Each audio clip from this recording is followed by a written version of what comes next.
Takže stále tu počúvam a čítam o tých ukrajinských fašistických banderovcoch. No, ale trochu som patral v histórii, ako to tam vlastne s tým banderom bolo. No a keď sa na to pozriete trošku lepšie, tak zistíte, že vlastne Bandera bol produktom bolševistického stalinistického teroru. Keby títo tam nestvárali ten teror, ktorý tam bol, tak žiadni banderovci by neboli. Druhá vec je aj taká, že si z Ukrajiny robili zo západu aj z východu trhací kalendár. Vec je taká, že tá extrémna situácia, ktorá na tej Ukrajine bola, proste vytvorila ten radikalizmus. To sa proste deje, bohužiaľ. No, lenže keď ti vadí ten ukrajinský fašizmus a potom obhajuješ Rusko, tak to nedáva zmysel. To znamená, že ti vadí ukrajinský fašizmus, áno, ale vyhovuje ti ten ruský. No ten bol ešte sadistickejší. Čiže, viete, ten bolševický hnoj, ktorý v tom čase tam spôsobil v tom Rusku to, čo spôsobil a terorizoval tam všade, kde sa dalo, tak to sa prenieslo aj na západ. Viete, lebo v Nemecku, napríklad v tej západnej Európe, v Nemecku, v Taliansku, v tom čase bolševici chodili v tých veľkých skupinách a napadali ľudí. Napadali ľudí z iných politických táborov.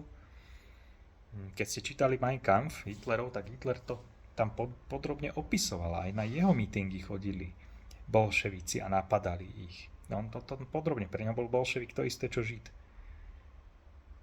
Čiže v Taliansku bola zase taká situácia, že tam sa začal šíriť tento marxizmus a bolševizmus, no lenže Taliansko bolo poľnohospodárska krajina. Čiže oni sa bali, že im vezmú majetky. Takže a tak si potom vybrali toho Mussoliniho. No, ten potom pokračoval v tom, čo pokračoval.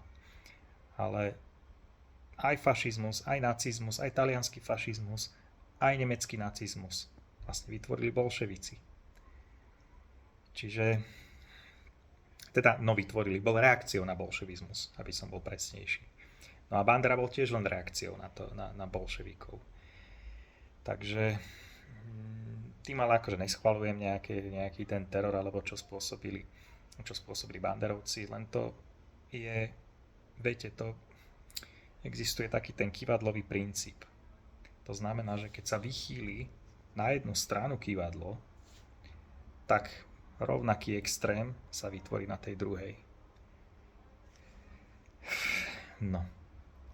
A potom, keď sa preneseme teda na Slovensko, keď vezmeme, máme tu tých, čo teraz tá republika, teraz sa tvária ako, že nič nevedia o Tisovi, áno, a ja neviem čo.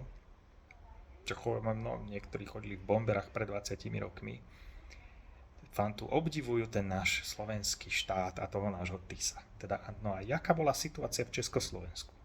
Československo patrilo do prvej desiatky najvyspelejších krajín.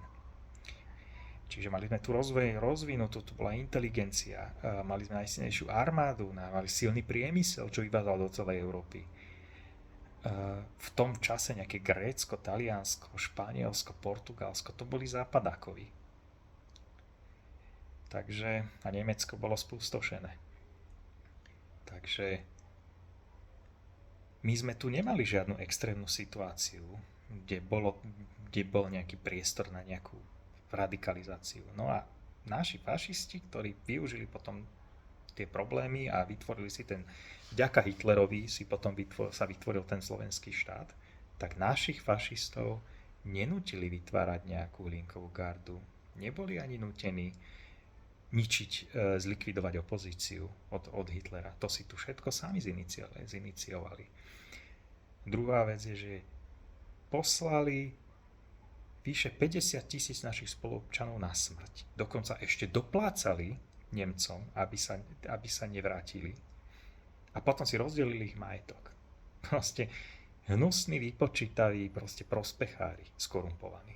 Toto tu bol ten fašizmus, toto bol ten náš slovenský fašizmus, ktorý tu niektorí pokladajú za to najlepšie, čo sme tu mali a Tiso bol ten najlepší prezident. Tak potom si vezmite, čo za výbavu majú títo ľudia. Keď niečo takéto im imponuje. No, Len som tým chcel povedať, že keď tu nadávaš na banderovcov a potom obdivuješ Rusko, nedáva to zmysel. Len ti v podstate ti vyhovuje fašizmus v inej farbe. Alebo respektíve obhajuješ horšie, čo kritizuješ.